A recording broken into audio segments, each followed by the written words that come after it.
Welcome to a brand new episode of CNB. I am Siddharth Vinayak Partnkar. We continue to remain on work from home here as far as the CNB team is concerned. I know some of you are slowly getting back to work, getting back to life as it always was. And then for many of you, the lockdown continues. So either way, don't stress. We've got a great stress buster for you coming your way. It is an absolutely fresh review, one that I secretly saved just to coincide with the India debut of this car. Yes, I drove it a few months ago, but it's being served up fresh to you right now. It sits as the pinnacle of BMW's M division. This is my review of the all-new BMW M8 competition.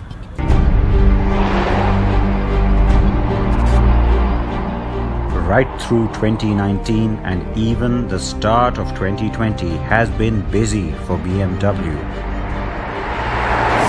Swift new model introductions and some great updates. BMW has been on a roll, really. The new 6 Series GT, new X3, new generation X5, the new X7, the new generation 3 Series, updated X1 and updated 7 Series, the new X6, the X5 and X6M, and a whole new 8 Series model line. Yes, it's been non-stop from Bayerisch Motorrad. And luckily, most of that has come to India or will be here soon.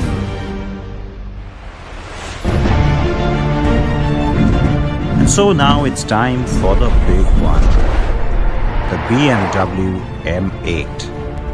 We have already brought you our reviews of the 8 Series convertible, a first look and then the road test of the 840i GRAN COUPÉ. And so as BMW gets ready to introduce the 8 Series family to India, we also have for you the range topper, the potent, powerful and near perfect M8.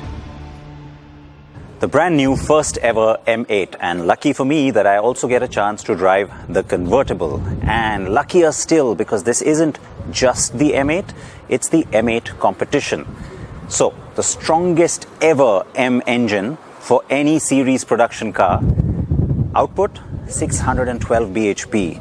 Let that figure sink in while I get ready to jump in and drive.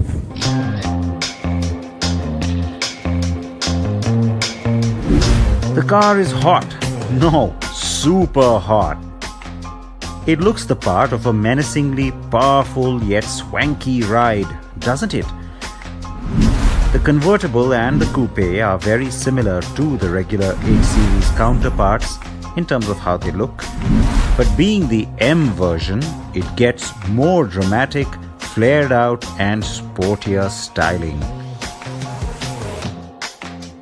The proportions somehow work better on the convertible, but then we've been through this bit before with the non-M 8 Series. Now in India, we're going to get the 8 Series. The first member of that family will of course be the GRAN COUPÉ. But at the pinnacle of this family sits this car, the M8, no doubt about it. The bad news, it's not going to be the convertible, it will only be the coupe.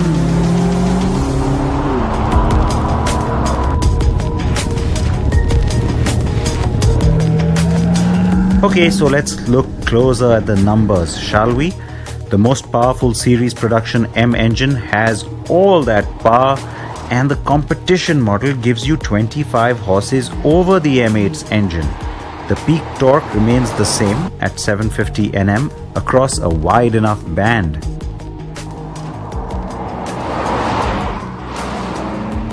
I am in Portugal's Algarve region to drive this beast, as it's also where I came and drove the 8 Series convertible and the 8 Series GRAN COUPÉ. both in the M840i spec. But now, on to the real deal. The M8 Competition comes with an adaptive M suspension with variable damping. The M xDrive gives you default all-wheel drive, but like in the M5, you can turn the electronic stability control off and get into drift mode. That lets you have rear wheel action, but not really the thing for public roads, mind you. The car is mechanically similar in many ways to the M5 Competition, but sits much lower, and that adds to the car's dynamics, which then belie its length and weight.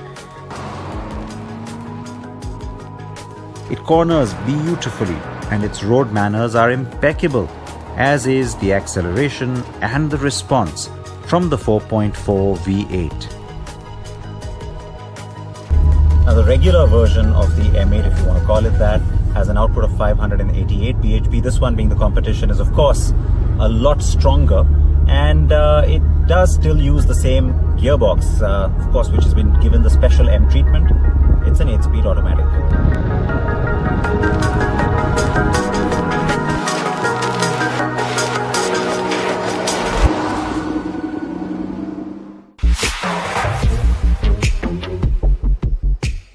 Inside, you get the latest from BMW. Everything from the new materials and color palettes to the new iDrive, virtual clusters, head-up display, a ton of standard safety equipment, some M-specific displays and buttons, and radar-based semi-autonomous features. But to really test most of that, it just made sense to head off the open road and navigate to the track.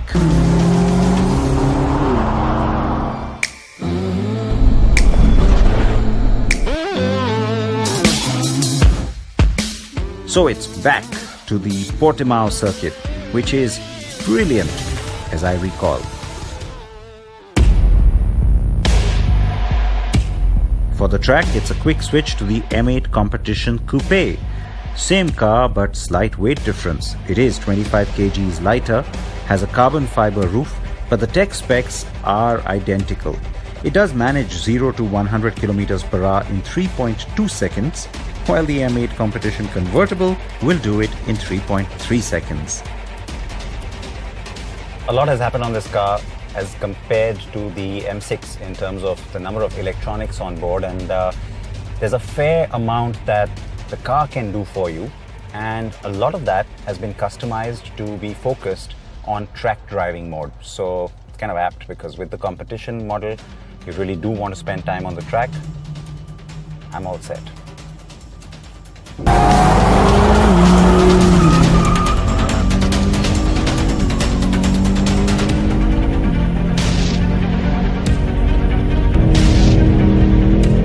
On the track, the M8 comes to life.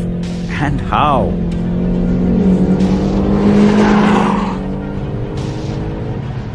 You have a shorter wheelbase than on the M5, so even though it's similar sort of performance numbers, the dynamics are completely different, and you can pick up on that straight away. The car is completely born for the track. It's very agile, but for me, the big takeaway is the steering. It is so sharp, so precise, and really reassuring too when it comes to some of the high pressure dynamic situations. And then of course you know that the electronics are making you look smarter than you really are.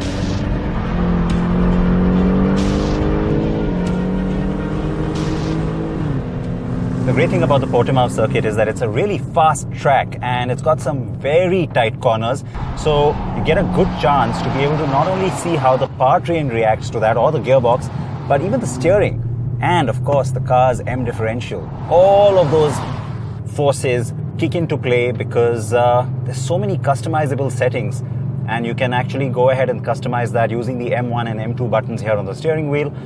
They've already done that for us, and so M1 is where the car really keeps a lot of its control, and M2 in this case is where some of that control has been given to you, and of course traction is off. So the good thing is we've had a chance to play around with both, and yes, the car is completely on point.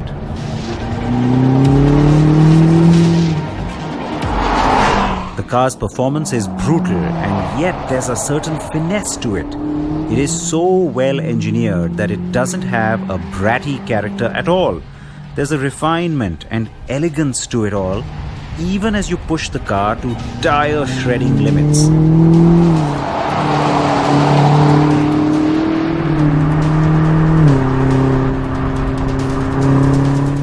Full marks to the chassis engineering team. The stiffness and agility you get from this car because of its structure is remarkable.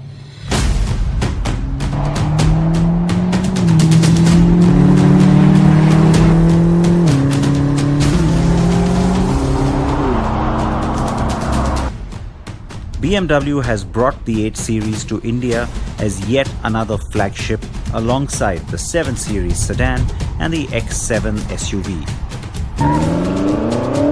The X5M will likely be here sometime this year or early 2021 as well. The 840i GRAN COUPÉ is likely to be the most attractive of the family for the backseat buyers here in India. But the M8 does enough to make a Porsche, Aston Martin, Mercedes-AMG or even Ferrari V8 buyer think twice.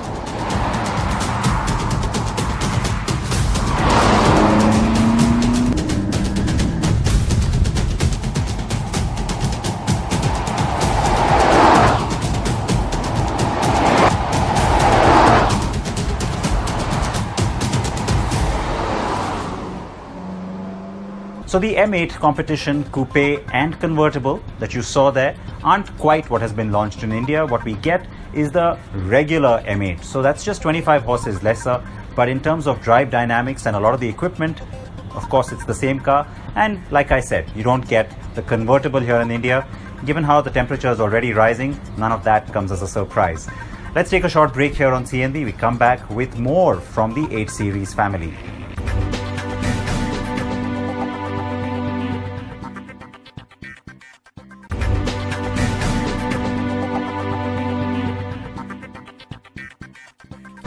Welcome back to CNB.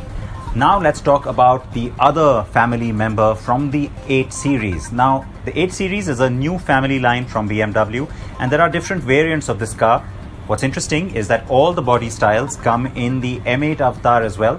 But what we are getting is the 8 Series GRAN COUPÉ.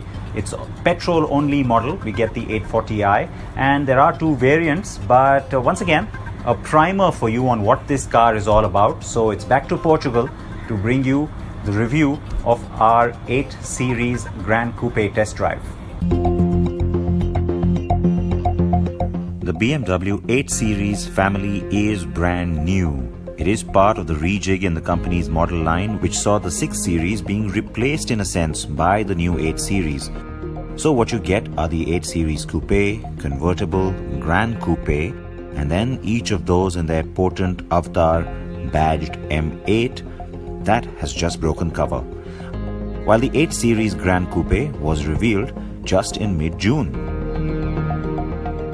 And we reviewed the 8 Series Convertible in April. At the time I told you that India will not get the Coupé or Convertible, but instead we'll get the GRAN Coupé. This now stands as confirmed, and so expect the car to come to us in 2020. It will arrive as this, the BMW 840i sDrive GRAN Coupé, and that's the test car with me. Yes, it's one of those rare times that I'm actually liking a car in white.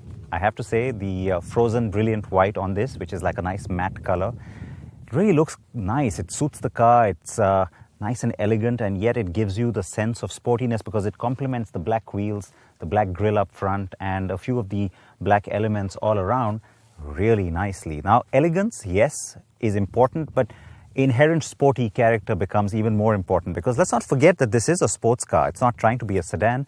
If you want a sedan in this class, you should buy the 7 Series, and this isn't that car. So in terms of styling, of course, the elements are very similar to the 8 Series Coupé and Convertible, but the roof sits a little bit taller. It's also a lot more stretched back, and it gives you a really fast dynamic in terms of styling.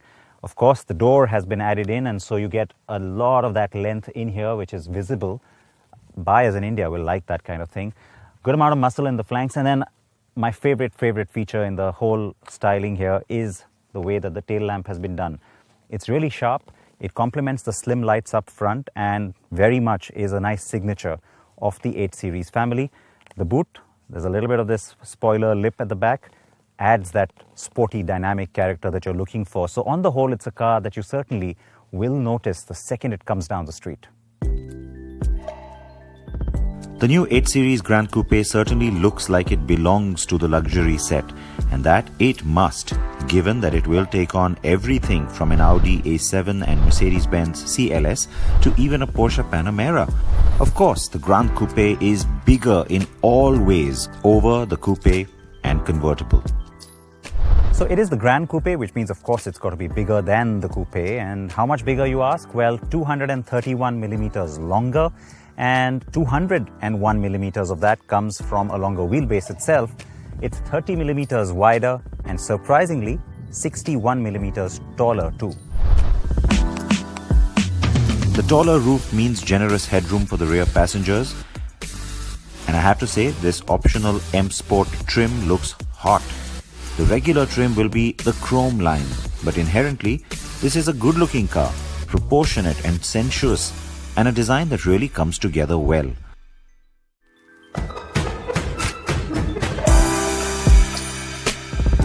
On the inside, there are many options on color and material palettes, and I can safely say that we can expect a fully loaded premium trim with that split panoramic glass roof, crafted clarity crystal finish, iDrive controller, start-stop button and gear stick, and much more.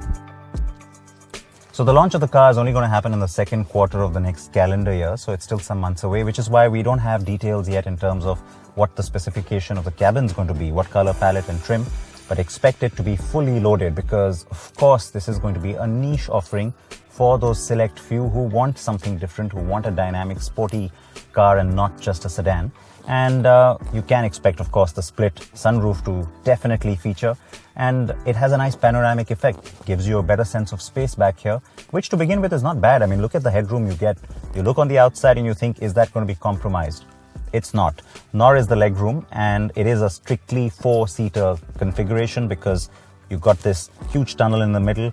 It gives you USB-C slots. It gives you your AC vents. And you can also control the climate control from back here for yourself.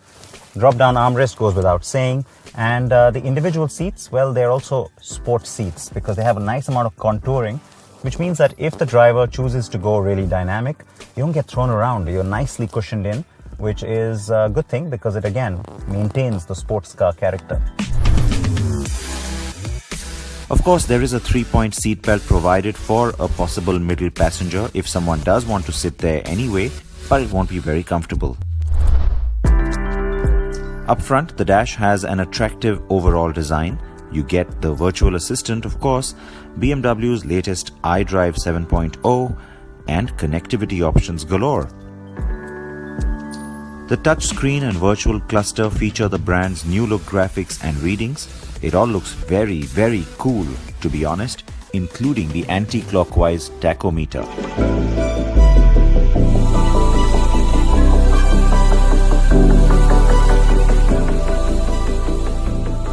The company is calling this a 4-door sports car, having spent a lot of time driving it on everything from smooth express highways to twisty mountain roads. I'm happy to let them make that claim. The great news is that the Gran Coupe does not feel terribly different from the 2-door siblings in its driving and handling character.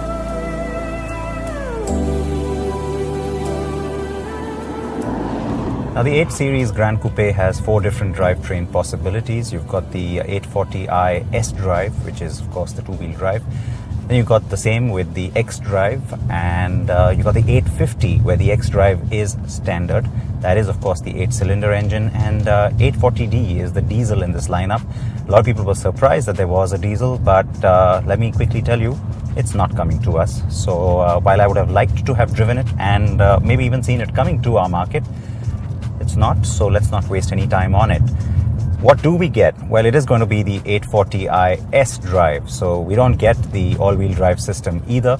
And frankly, given the kind of buyer that we have in this space and the kind of usage as well that the car is going to really end up having, to me, that's actually a practical choice.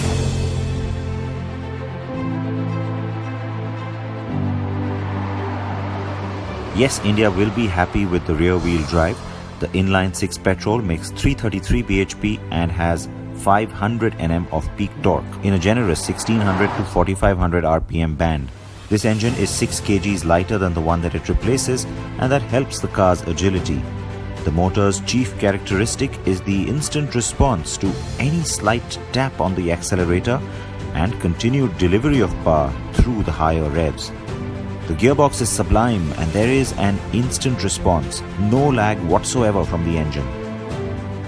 The gears are so quick to up or downshift that you rarely feel the need to use the paddle shifters, though they are very fun to drive with anyway. The Gran Coupe does feel like a bigger car in comparison to the coupe or convertible, but only just. Now, it wasn't that many days ago that I was in the same part of the world to drive the 8 Series convertible.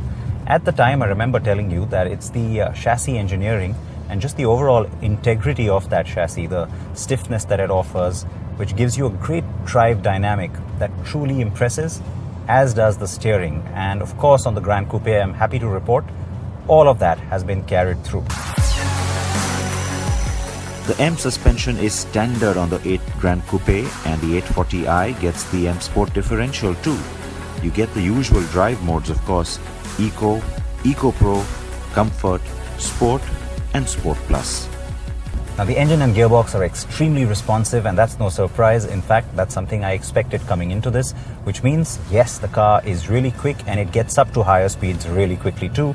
But if you also want to have that little extra sense of exhilaration to remind you that it is a sports car, put it not just in Sport, but in Sport Plus, and then the engine starts to really sing.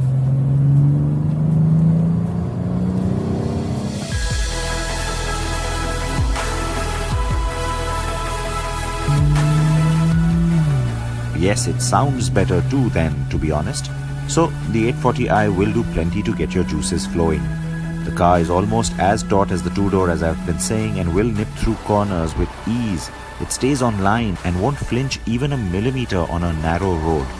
The car's DSC or Dynamic Stability Control System will send the appropriate power to either the left or right rear wheel to maximize the right traction required.